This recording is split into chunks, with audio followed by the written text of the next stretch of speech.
Not a good experience. So actually, it's so a good news. So it depends on how you define it. We'll never do that again because it didn't work. I came out of it as the same, if not worse, than I went into it for all that trouble.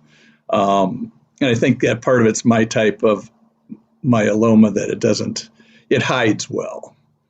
I think it's whatever it's the T1114 translocation, which either cells grow fast or cells don't die, and this is more of the cells don't die.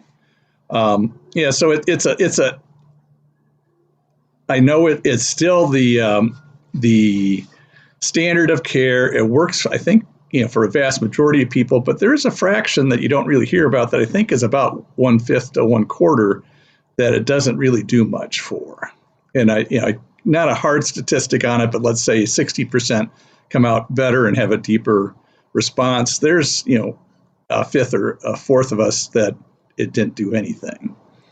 And Mayo's a good place. I think they do everything well, but it's probably one of the worst. I don't mean to scare people off. It's one of the harder things you're going to ever go through with your friends and family. So I think it is actually harder on my wife than it was on me because I am suffering through it, but she's the one who has to see me. And we had a lot of friends to do the round the clock support, but she never gets a break. She's always worrying. I'm too tired to worry, man.